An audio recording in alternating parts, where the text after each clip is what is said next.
Now, let's dive into today's story. Chapter 1. The Perfect Evening. Reed Matthews adjusted his tie as he walked through the front door of his suburban home, the scent of slow-cooked beef filling the air. After 15 years running Matthews Security Consulting, he'd learned to read people's intentions in their body language, their micro-expressions, the subtle tells that separated truth from deception. But tonight, walking into his own kitchen, those instincts lay dormant.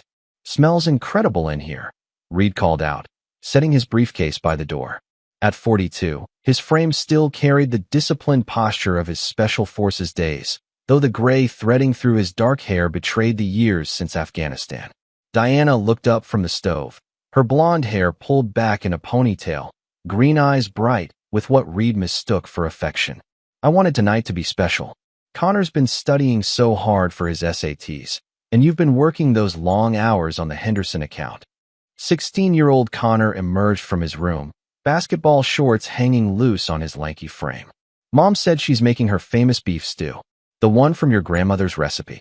Reed smiled, watching his wife ladle generous portions into bowls. Diana had been distant lately, working late at the real estate office, but perhaps she was making an effort to reconnect. He'd noticed the new clothes, the expensive perfume, the way she guarded her phone, but he'd attributed it to midlife restlessness.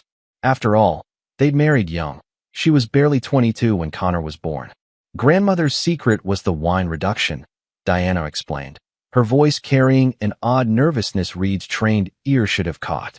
"I added something extra tonight. A special ingredient." The stew was rich, hearty, perfect for the October evening. Reed and Connor ate with enthusiasm, Diana picking at her salad while watching them with an intensity that should have raised alarm bells. But Reed was tired, his guard down in the sanctuary of his own home. 20 minutes later, the room began to tilt. Reed's fork clattered against his bowl as dizziness crashed over him like a wave. Across the table, Connor's face had gone pale, his eyes struggling to focus. "Dad," Connor's voice sounded distant, distorted. "I don't feel." The kitchen spun violently. Reed gripped the table's edge, his Special Forces training screaming danger signals through the fog clouding his mind. But this wasn't an enemy ambush. This was his own home, his wife standing at the sink with her back turned, shoulders rigid. "Diana," Reed managed, his tongue thick and unresponsive. "Something's wrong. Call 911. She turned slowly, and for a fraction of a second, Reed saw something in her eyes that made his blood run cold. Not concern, not fear. Calculation. "Of course," she said, reaching for her phone with deliberate slowness. "I'm sure it's just food poisoning. These things happen." Reed's vision tunneled. Muscle memory kicked in, the same survival instinct that had kept him alive in Kandahar. Fighting through the disorientation, he stumbled toward Connor, who was sliding sideways in his chair. "We're going to the hospital." "Now." Diana stepped forward. "Reed, maybe you should rest first." "Let me call." "No." The word came out with military authority that cut through his wife's protest. Reed hauled Connor to his feet, both of them staggering like drunks. His son's arm felt heavier than his combat gear ever had. Diana's mask slipped for just an instant, revealing something cold and predatory underneath. Then she was back to playing the concerned wife. "At least let me drive." "You're in no condition." I said no. Reed's hand found his car keys, muscle memory guiding him even as his vision blurred. Years of tactical training had taught him to function through injury, through exhaustion, through fear. This was no different. The drive to County General was a nightmare of weaving through traffic lights that seemed to strobe, of Connor mumbling incoherently beside him. Reed's hands gripped the steering wheel so hard his knuckles went white, fighting to keep the car between the lines as the poison, because that's what this was. His military mind finally accepted, continued its assault on his nervous system. The emergency room was a blur of fluorescent lights and urgent voices. Reed managed to get Connor onto a gurney before his own legs gave out. A nurse caught him as he stumbled. "We need to run blood tests," she said, helping him onto a bed. "What did you eat tonight?" "Beef stew," Reed replied, the words slurring despite his efforts. "My wife made it." "Something's wrong. We were fine an hour ago." The tests came back fast, too fast for routine blood work. Reed's head was starting to clear when Nurse Patricia Williams rushed into his room, her face grave.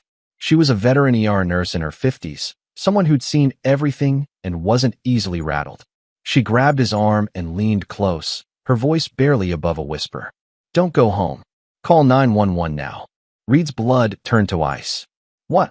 The tests show oleander poisoning. Cardiac glycosides. This wasn't accidental. Her eyes darted toward the hallway, then back to him. Someone tried to kill you and your son, and they knew exactly what they were doing. Chapter 2. Unraveling Threads. Reed's mind snapped into tactical mode, the fog of poison replaced by crystal-clear focus. Oleander. He knew about oleander from his Special Forces SEER training: survival, evasion, resistance, escape. The plant was common in suburban landscaping, deadly when prepared correctly, and left a very specific toxicological signature. How long do we have? He asked Nurse Williams, his voice steady despite the implications crashing through his consciousness. You're both past the worst of it. You got here in time, and you're both young and strong. But Reed. She paused, using his first name with the familiarity of someone delivering life-altering news. Whoever did this will know the timeline. They'll expect you to be incapacitated for at least 6 hours, probably longer. My wife, Reed said, the words tasting like poison themselves. She's the only one who had access to our food tonight. Nurse Williams nodded grimly. The police will want to speak with you, but I'd suggest you think carefully about your next moves. People who use oleander aren't amateurs. Reed's phone buzzed with a text from Diana. How are you feeling? Doctor says it might be food poisoning. I'm staying here to clean up and wait for your call. The casual tone made his stomach churn worse than the poison had. While he and Connor had been fighting for their lives, Diana was cleaning up, destroying evidence, most likely. I need to make some calls, Reed told the nurse. His first call was to Marcus Webb, his business partner and former Army Ranger buddy, who handled the technical side of Matthew's security. Marcus answered on the first ring. Reed? It's past midnight. What's going on? I need you to activate the home security system remotely. Full surveillance, all cameras, audio recording. And I need it done quietly. Done. But why? Someone just tried to poison Connor and me. I need to know what Diana's doing right now. There was a pause. Jesus Christ. I'm pulling up the feeds now. Reed, she's not alone. Reed's jaw tightened. Who's with her? Big guy, blonde hair, looks like he spends a lot of time at the gym. They're in your kitchen. She's cleaning everything with bleach, and he's checking the garbage disposal. The betrayal hit harder than the poison. Reed had suspected Diana might be having an affair. The signs had been there. But attempted murder was a different universe of betrayal. Give me everything you can on this guy. Facial recognition, background check, the works. And Marcus? This conversation never happened. Copy that. Reed, what are you planning? Reed watched Connor sleeping in the next bed, his son's face pale but peaceful, unaware of how close he'd come to death. How close they'd both come to being erased so Diana could start fresh with her lover. Justice, Reed replied. Over the next 2 hours, while pretending to rest, Reed built a picture of his wife's deception with the methodical precision that had made him one of the Army's most effective operators. Marcus fed him intelligence through secure channels. The man in Reed's kitchen was Shane Morrison, 34, a personal trainer at Elite Fitness where Diana had started working out 6 months ago. No criminal record, but 3 previous relationships with married women who'd all divorced their husbands within a year of meeting Shane. A pattern predator who specialized in breaking up families. Bank records showed Diana had been draining their joint savings account gradually over the past 4 months. Moving money to an account Shane had helped her open. She'd also increased Reed's life insurance policy to $2 million just 3 months ago, claiming it was for Connor's college fund. The planning was extensive, sophisticated. This wasn't a crime of passion, it was a calculated execution. Reed's phone buzzed again. Diana. Doctor says you need to stay overnight for observation. I'll pick you both up in the morning. Love you. The hypocrisy was breathtaking. She was checking on the success of her murder attempt while texting loving messages. Reed typed back, Connor's feeling much better. They might release us in a few hours. I'll call when we're ready. Then he called Detective Lauren Hayes, a contact from his security consulting work. Lauren specialized in domestic crimes and had seen enough poisoning cases to know the patterns. Reed? It's 3 a.m. This better be good. Someone tried to kill me and my son tonight. Oleander poisoning. My wife made dinner, and she's the only one who had access to our food. Lauren's voice sharpened. Where are you now? County General. We're stable, but I need advice. I have evidence that she's been planning this with her lover. I have video of them destroying evidence right now. Reed, listen to me carefully. Do not go home. Do not confront them. File a police report, and let us handle this. And let them lawyer up and walk away? Lauren, you know how these cases go. Without a confession or someone catching them in the act, it's nearly impossible to prove intent with poisoning. What are you thinking? Reed's voice carried the cold calculation that had made him lethal in Afghanistan. I'm thinking about giving them exactly what they want. Let them think their plan worked. By dawn, Reed had his strategy.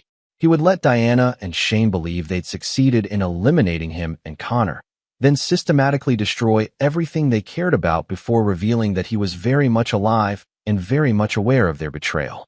The first phase would require him to disappear convincingly. The second phase would require patience. The third phase would require the skills the army had taught him, skills Diana had no idea her husband possessed. As he watched Connor wake up, groggy but healthy, Reed made a promise. His wife and her lover had made the mistake of targeting his son. They would learn that some betrayals can never be forgiven, and some men can never be defeated. The war was just beginning. Chapter 3. The Art of Disappearing. Reed discharged himself and Connor from the hospital at 6 a.m., using his security clearance to access a service exit that bypassed the main cameras. Years of tactical planning had taught him that the first rule of any operation was controlling information flow, and right now, Diana couldn't know they'd survived her murder attempt intact. Dad, I don't understand why we can't just go home, Connor said as Reed guided him toward Marcus's waiting SUV in the hospital parking garage. Because home isn't safe right now, son. Reed's voice carried a gravity that made Connor straighten up. Your mother tried to kill us last night. The words hung in the air like a physical blow. Connor's face went through several emotions: disbelief, confusion, then a dawning horror as the pieces clicked into place. The stew. That's why she didn't eat any. That's why she kept watching us. Connor's voice cracked. Mom really tried to. She wanted us dead? Reed placed a firm hand on his son's shoulder. Yes, and until we understand why and who she's working with, we need to stay invisible. Marcus Webb emerged from behind the SUV, his weathered face grim. At 38, Marcus still carried himself like the ranger he'd once been, compact and alert. I've got a safe house set up, my cabin in the mountains. Off-grid, secure, and completely untraceable to either of you. During the drive, Reed outlined the situation for Connor, watching his son process the reality that his mother had become a stranger willing to commit murder. It was a hard lesson about trust, but Connor needed to understand the stakes. She's been having an affair with a personal trainer named Shane Morrison, Reed explained. They've been planning this for months. Moving money, increasing life insurance, probably planning to disappear together once we were out of the picture. Connor stared out the window at the passing landscape. How long have you known? I suspected the affair for a few weeks. The attempted murder? I figured that out when the toxicology results came back. Reed's voice softened slightly. I'm sorry you had to learn about your mother this way. What happens now? Reed's expression hardened. Now we make them pay for what they've done. The cabin was 40 miles outside the city, accessible only by a winding dirt road that would make surveillance nearly impossible. Marcus had stocked it with enough supplies for a month, along with communication equipment that couldn't be traced back to any of them. First priority is making Diana think her plan worked, Reed explained as they settled into the rustic interior. Marcus is going to have our car found abandoned near Devil's Lake. When the police investigate, they'll discover we never made it home from the hospital. What about security cameras? Connor asked, his analytical mind, so much like Reed's, already working through the logistics. Taken care of.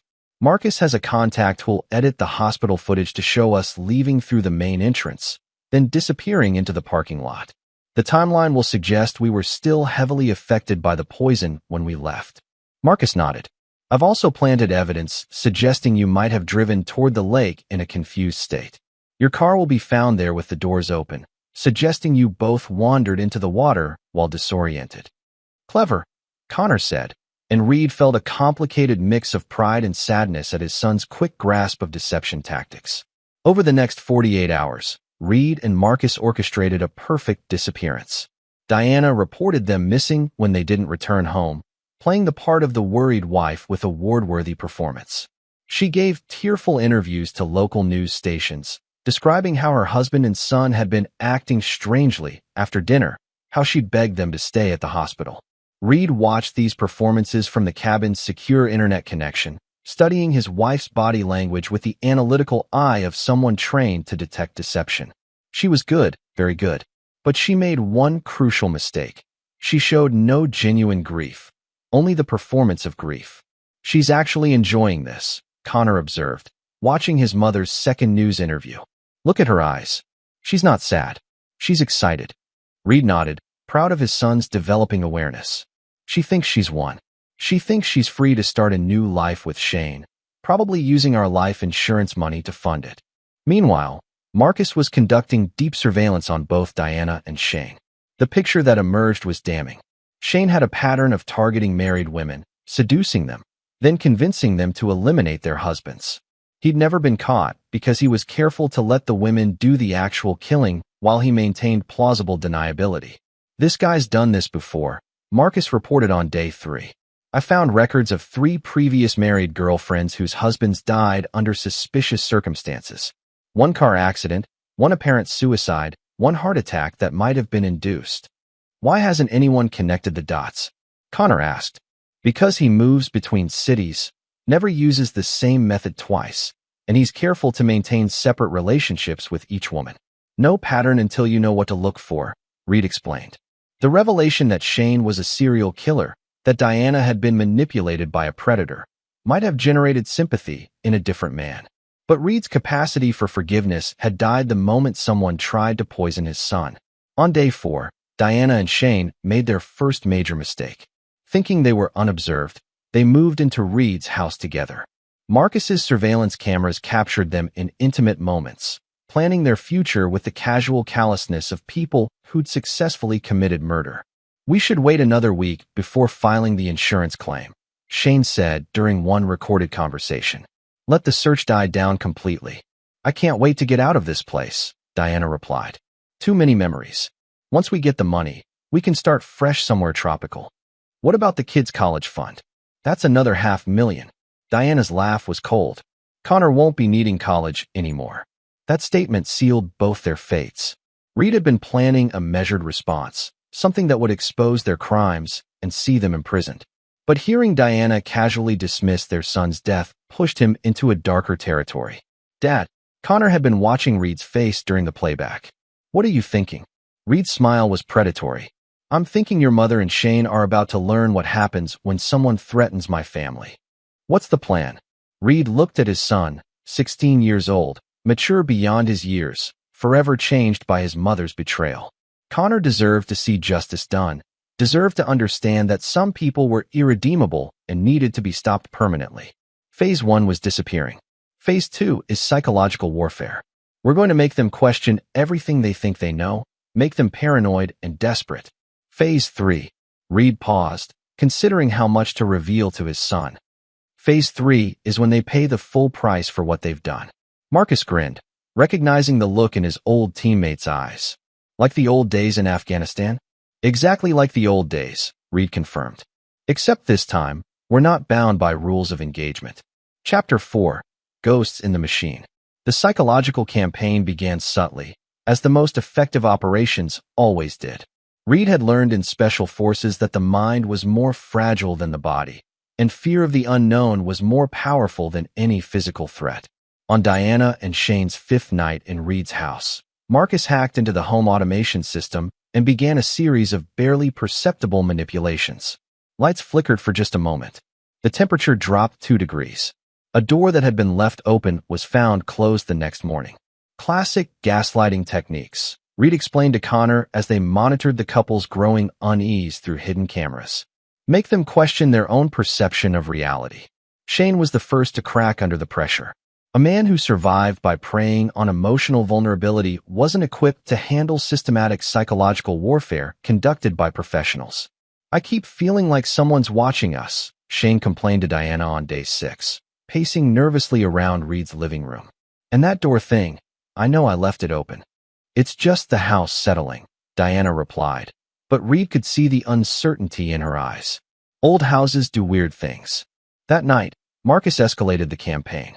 Using the home's smart speaker system, he played audio recordings of Reed's voice at barely audible levels, fragments of conversations, whispers that seemed to come from the walls themselves. Diana woke up screaming at 3 a.m., convinced she'd heard her dead husband calling her name. "There's someone in this house," she told Shane, her composure finally cracking. "I heard Reed's voice. I know what I heard." Shane tried to rationalize it away, but Reed could see the man's confidence eroding. A predator worked by feeling in control, by being the one who manipulated others. Being on the receiving end of manipulation was foreign and terrifying. "Maybe we should move to a hotel until the insurance money comes through," Shane suggested, his voice tight, with barely controlled panic. "No," Diana snapped. "That looks suspicious. We have to maintain the Grieving Widow Act until this is all settled." But Diana's act was becoming harder to maintain. The constant psychological pressure was wearing her down, making her paranoid and jumpy. She started drinking more, sleeping less, checking locks obsessively. Reed watched it all with cold satisfaction. They're starting to break. Time for Phase 2. Phase 2 involved making their worst fears manifest. Reed had Connor call Diana's cell phone from an untraceable number, playing recordings of Connor's voice calling for help. The calls came at random times, during dinner, in the middle of the night, while Diana was showing houses to clients. "Mom? Mom, where are you? It's dark here, and I can't find Dad." Connor's recorded voice was heartbreaking, designed to exploit every maternal instinct Diana might have left. The calls drove Diana to the edge of sanity. She tried changing her number, but the calls kept coming. She went to the police, but they couldn't trace the source, and her story about receiving calls from her dead son made her sound unstable. Shane was even worse. Reed had Marcus plant evidence that someone was investigating Shane's previous relationships. Fake police reports appeared in his mailbox. Photos of his ex-girlfriend's dead husbands showed up on his car windshield. Anonymous tips were called in to police departments in cities where Shane had operated before. "Someone knows," Shane told Diana during one monitored conversation. "Someone's connecting the dots about my past relationships." "That's impossible," Diana said, but her voice lacked conviction. "There's no way." "Then explain this." Shane showed her a photograph that Marcus had planted, a composite image showing Shane with all three of his previous victims' wives. "Someone's been tracking my movements for years." The paranoia was eating them alive, exactly as Reed had intended. Sleep-deprived, constantly on edge, they were making mistakes, becoming sloppy. Perfect conditions for the final phase. Meanwhile, Reed was using his security company's resources to build an airtight case against both of them.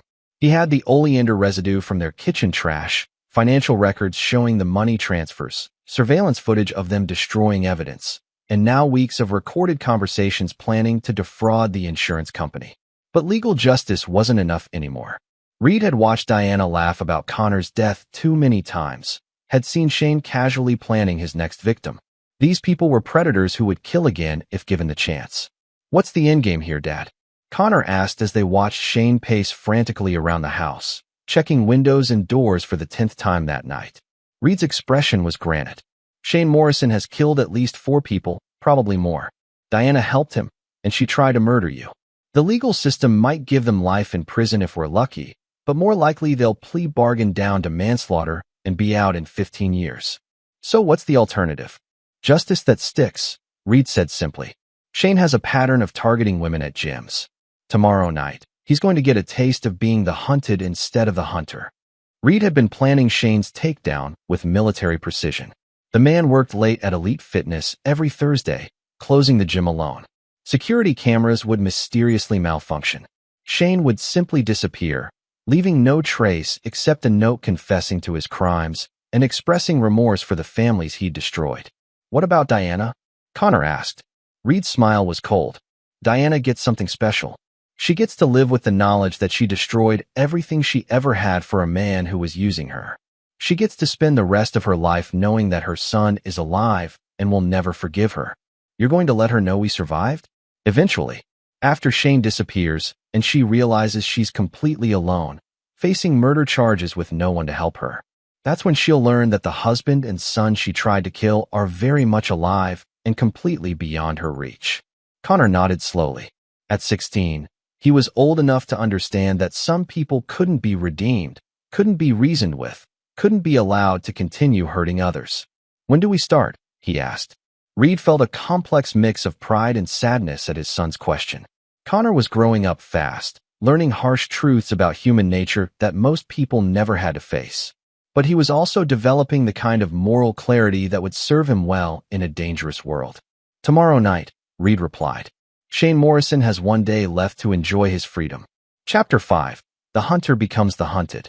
Elite Fitness closed at 10 p.m. on Thursday nights, leaving Shane Morrison alone to complete the cleaning and equipment maintenance that kept his job secure.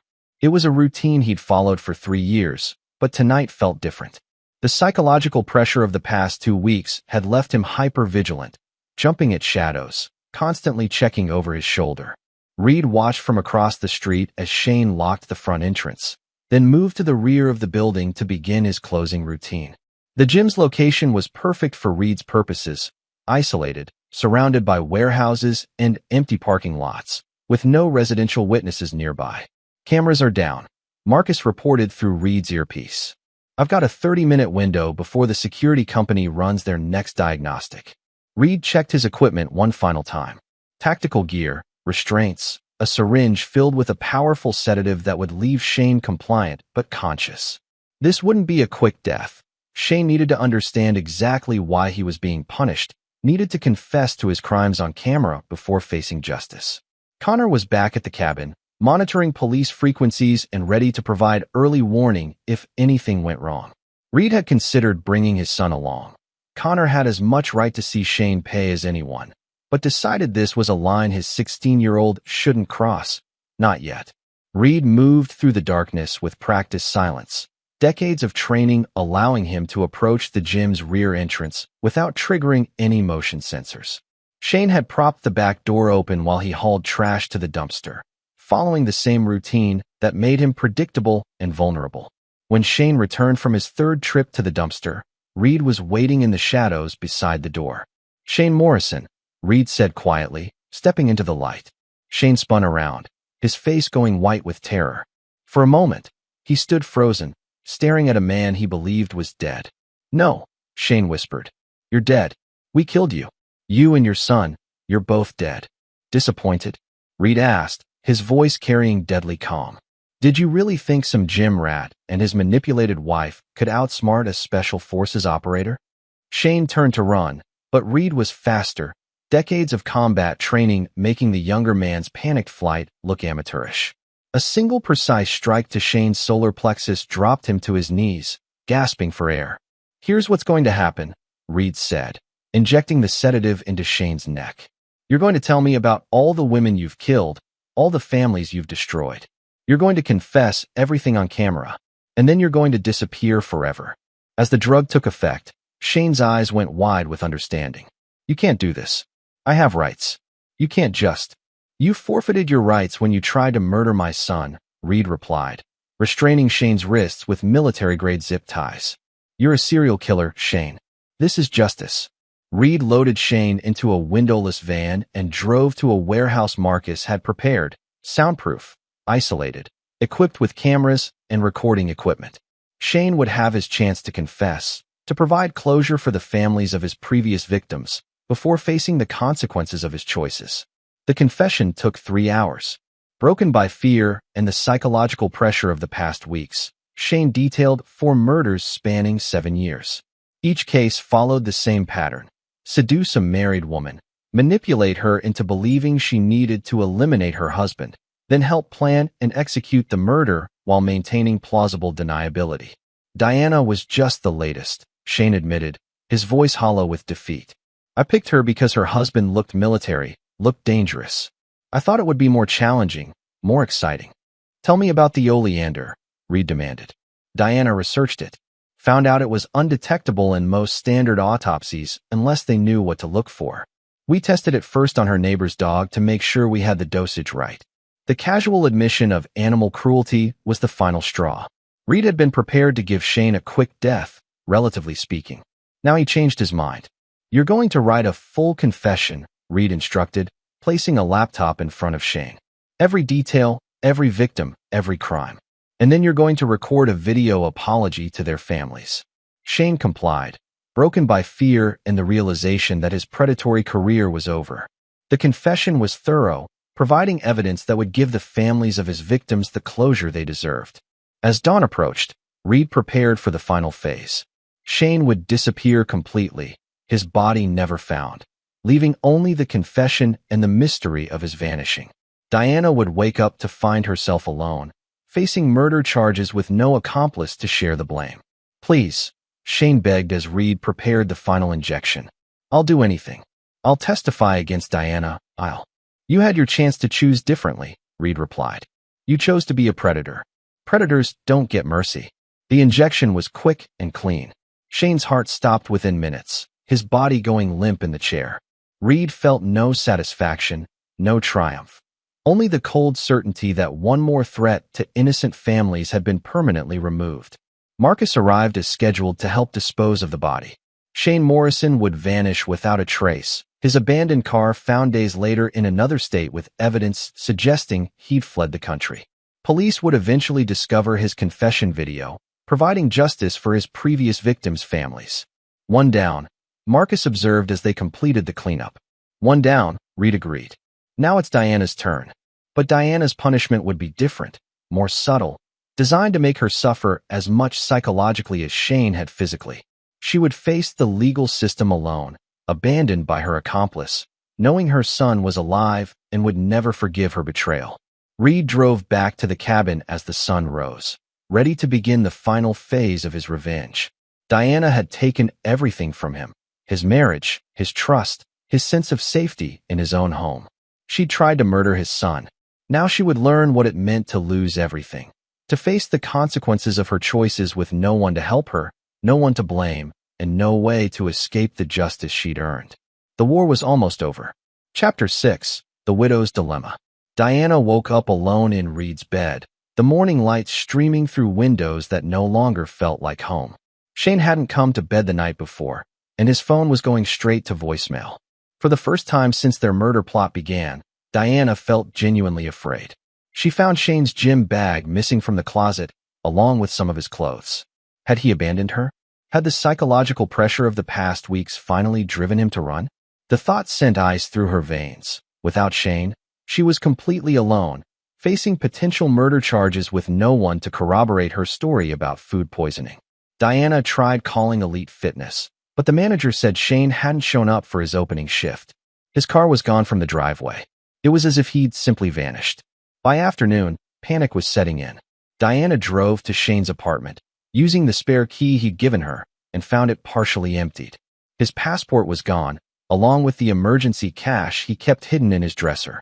But his laptop was still there, and Diana's blood ran cold when she saw what was on the screen.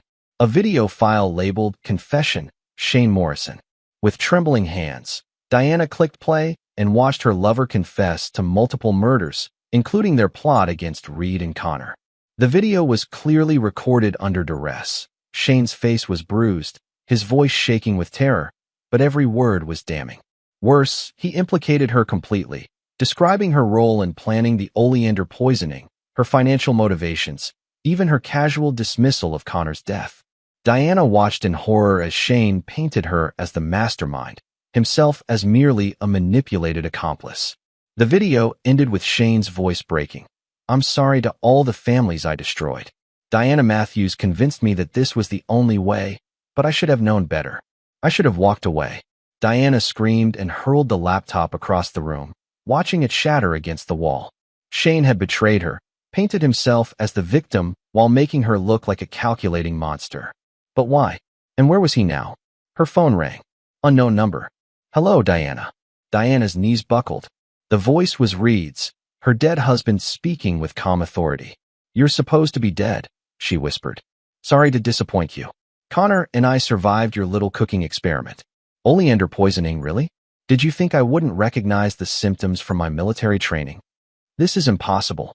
The hospital said exactly what I wanted them to say. "We've been watching you, Diana. Watching you and Shane plan your future with our life insurance money. Watching you laugh about murdering your own son." Diana sank to the floor, her mind reeling. If Reed and Connor were alive, Then everything she'd suffered through, the psychological torment, the paranoia, the voices, had been orchestrated by her husband. "Where's Shane?" she demanded. "Shane won't be bothering anyone anymore," Reed replied with chilling finality. "He confessed to 4 murders before he disappeared. The families of his victims are finally getting justice. You killed him." Shane Morrison was a serial killer who manipulated vulnerable women into committing murder. "The world is better without him." Diana's voice rose to a shriek. "You can't do this. I have rights. I'll call the police." "Go ahead. Call them. Tell them how your dead husband is talking to you. Tell them how you're being framed by a ghost. I'm sure they'll find that very convincing, especially when they discover Shane's confession video." Reed was right, and Diana knew it. She was trapped in a nightmare of her own making, facing murder charges with no accomplice to share the blame and no credible defense against the evidence mounting against her.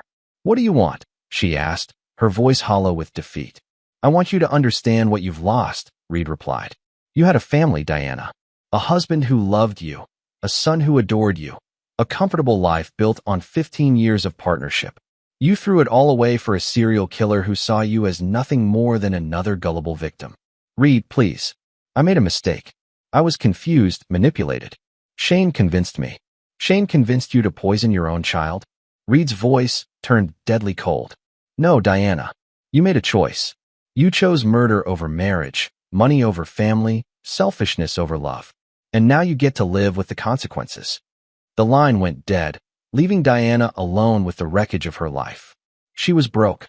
Reed had obviously frozen their accounts. She was friendless.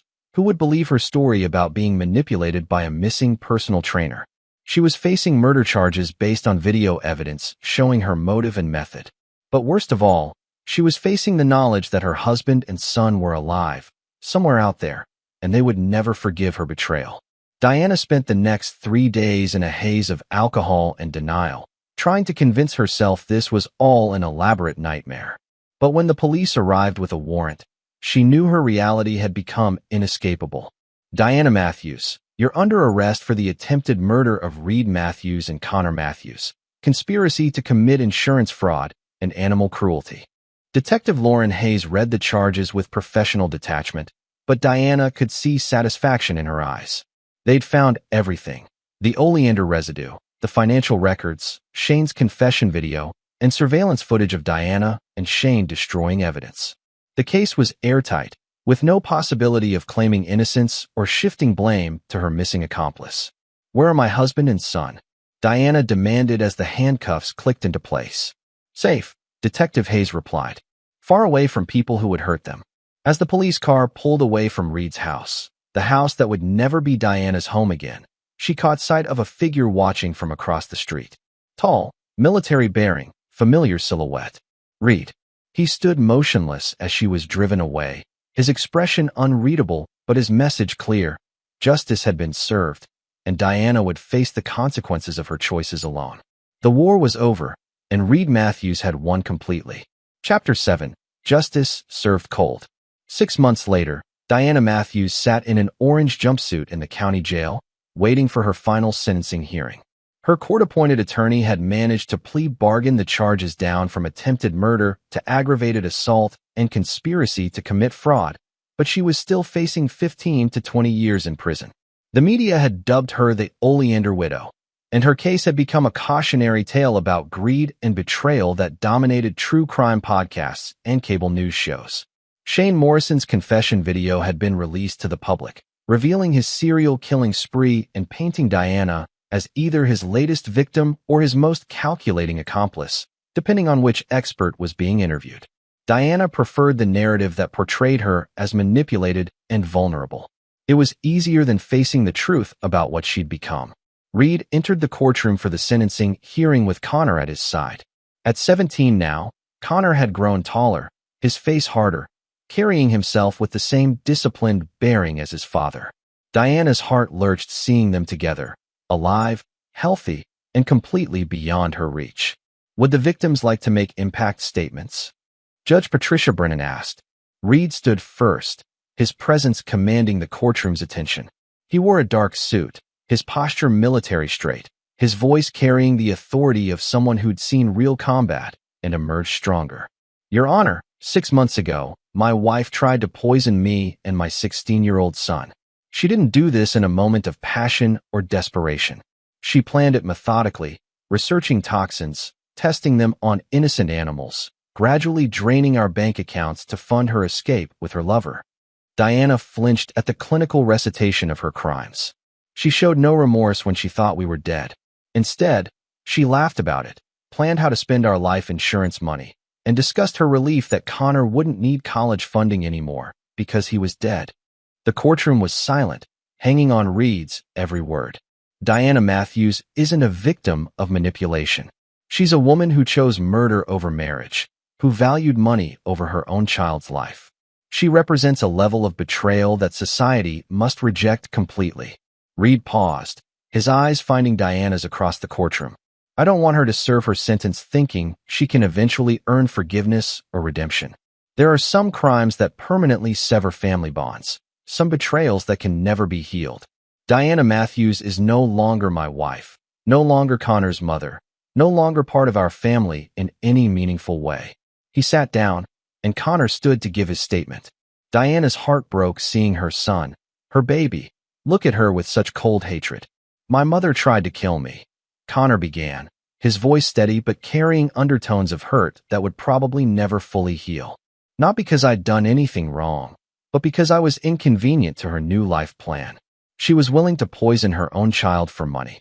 Diana wanted to interrupt, to explain, to somehow make him understand that she'd been confused, manipulated, desperate. But Connor's next words destroyed any hope of reconciliation. I've spent 6 months in therapy trying to understand how a mother could do what she did. The conclusion I've reached is that Diana Matthews was never really my mother in any way that mattered. Real mothers protect their children, sacrifice for them, love them unconditionally. Diana Matthews is just a woman who happened to give birth to me before deciding I was worth more dead than alive. Connor's voice hardened, showing glimpses of the man he was becoming. I don't forgive her. I won't forgive her. And I don't want her to waste her time in prison hoping that someday we'll have a relationship again. That possibility died when she put oleander in our dinner. Judge Brennan called for Diana's final statement before sentencing. Diana rose on shaking legs, looking at the husband and son she'd tried to murder, searching for any trace of the love they'd once shared. Reed, Connor, I know I made terrible mistakes. I was confused, manipulated by Shane into believing things that weren't true. I never wanted to hurt you. I was sick, not thinking clearly. Reed's expression didn't change. Connor looked through her like she was invisible. I understand if you need time to heal, but I hope someday we can rebuild our family. I hope you can find forgiveness in your hearts. The defendant will rise for sentencing, Judge Brennan announced. Diana stood, her legs barely supporting her weight. Diana Matthews, you have been convicted of aggravated assault with intent to cause bodily harm, conspiracy to commit insurance fraud, and animal cruelty. These crimes represent a profound betrayal of the most basic bonds of family and marriage. Judge Brennan's voice carried obvious disgust. You targeted your own husband and minor child with a deadly poison, not in self-defense or moment of passion, but as part of a calculated scheme to benefit financially from their deaths. The court finds no mitigating circumstances that excuse or explain this level of betrayal. Diana closed her eyes, bracing for the worst. You are hereby sentenced to 20 years in state prison, with possibility of parole after serving 15 years. You are also ordered to pay full restitution for medical expenses, legal fees, and emotional damages to the victims. 20 years. Diana would be 55 when she got out, assuming she survived prison and earned parole. Her life was effectively over. As the bailiff approached with shackles, Diana looked one last time at Reed and Connor. They stood together, united in their rejection of her, ready to move forward with their lives without looking back. Reed, Diana called out desperately. Please don't let our son grow up hating his mother. Reed's reply was quiet but carried clearly across the courtroom. Connor doesn't have a mother anymore. You made sure of that when you tried to kill him. As Diana was led away in chains, she heard Connor speak to his father. Are we really done with her forever? Forever, Reed confirmed. Some people can't be redeemed, can't be forgiven, can't be trusted again.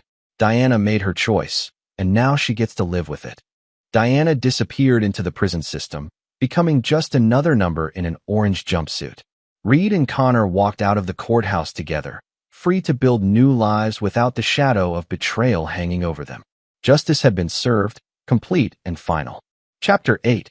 New Beginnings. 2 years after the trial, Reed Matthews stood in the kitchen of his new house, watching Connor flip pancakes with the easy confidence of someone who'd learned to be self-sufficient early. At 19, Connor had grown into a young man who carried himself with quiet strength, the kind of person who could handle whatever life threw at him. "Dad, you're going to be late for your interview," Connor observed, sliding perfectly golden pancakes onto Reed's plate. Reed checked his watch. In an hour, he had a meeting with the Department of Justice about a consulting contract to help train federal agents in domestic terrorism prevention. His security company had grown exponentially after the media attention from Diana's case, with law enforcement agencies recognizing his expertise in identifying and stopping dangerous individuals before they could act. "Are you sure you're okay with me taking this contract?" Reed asked. The DOJ position would require significant travel, leaving Connor alone more often. Connor rolled his eyes with good-natured exasperation. "Dad, I'm starting my sophomore year at college in the fall. I think I can handle being alone for a few days at a time." Connor had chosen to study criminal psychology, partly inspired by his experience with Diana and Shane.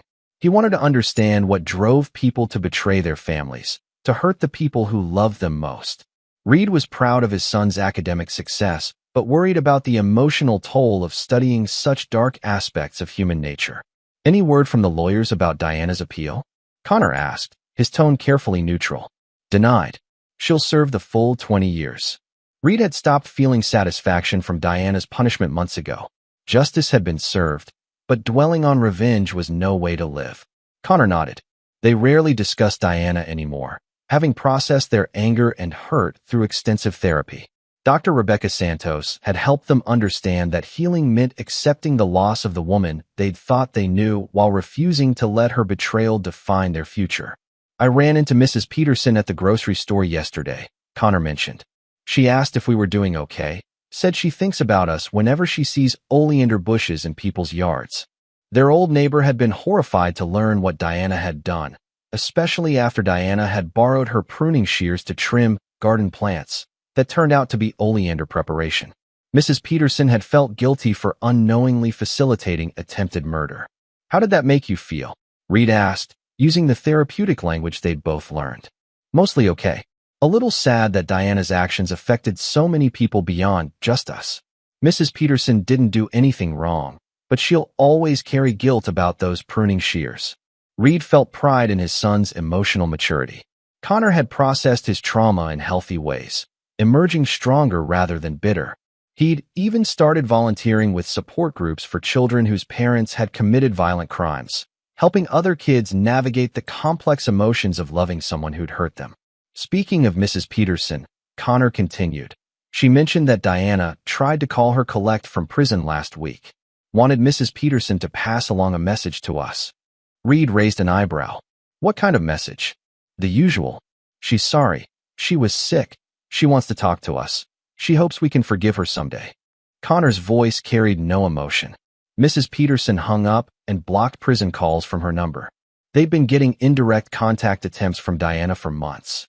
Letters to old friends asking them to reach out, requests for Connor's college information, even attempts to contact Reed's business associates. Diana seemed unable to accept that her relationship with her family was permanently severed. "She's never going to stop trying," Connor observed. In her mind, this is all just a temporary setback that can be fixed with enough apologies and time. Reed nodded.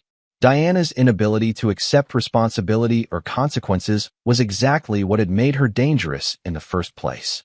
Even now, she was crafting narratives that minimized her guilt and maintained hope for eventual reconciliation. That's why we have lawyers handling all contact from her.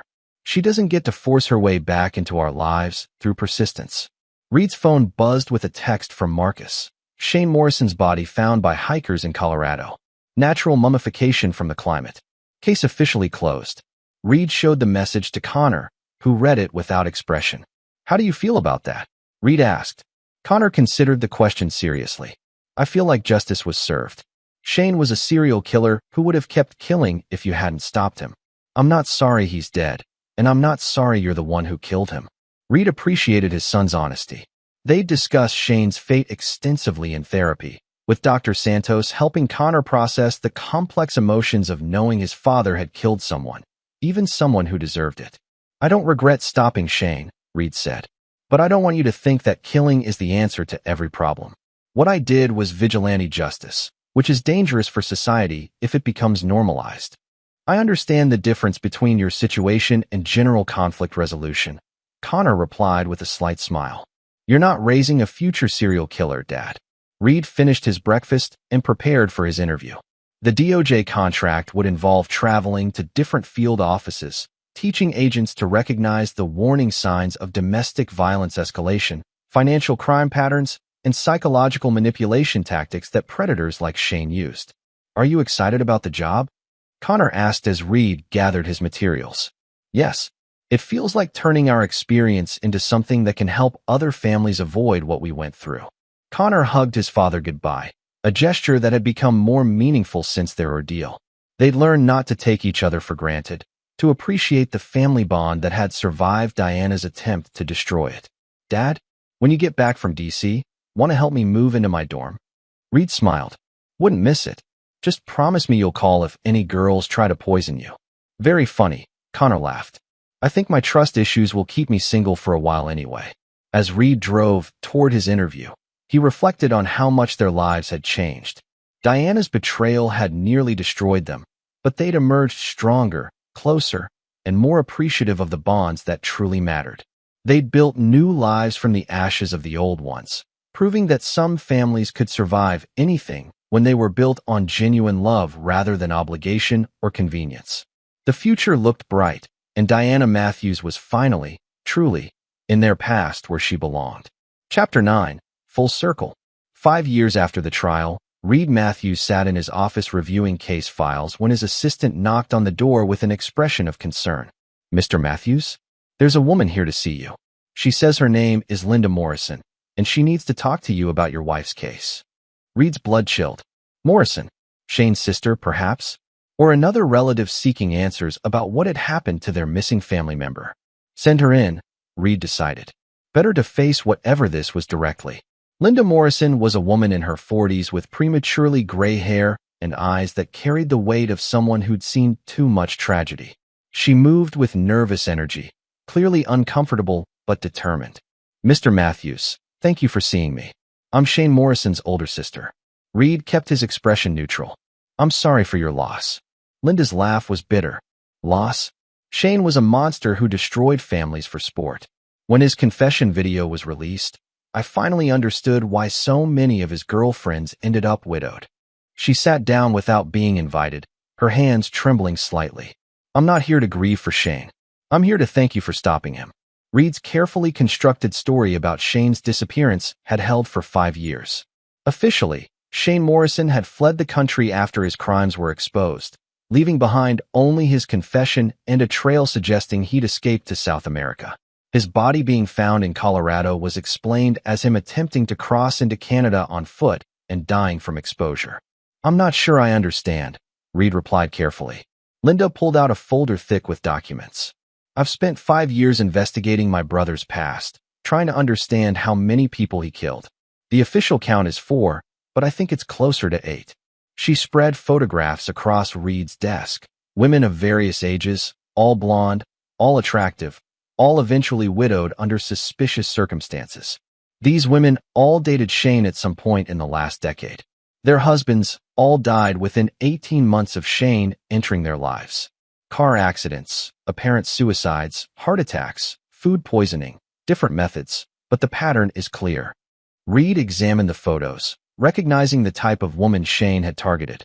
Vulnerable, isolated, financially dependent on their husbands. Why are you telling me this?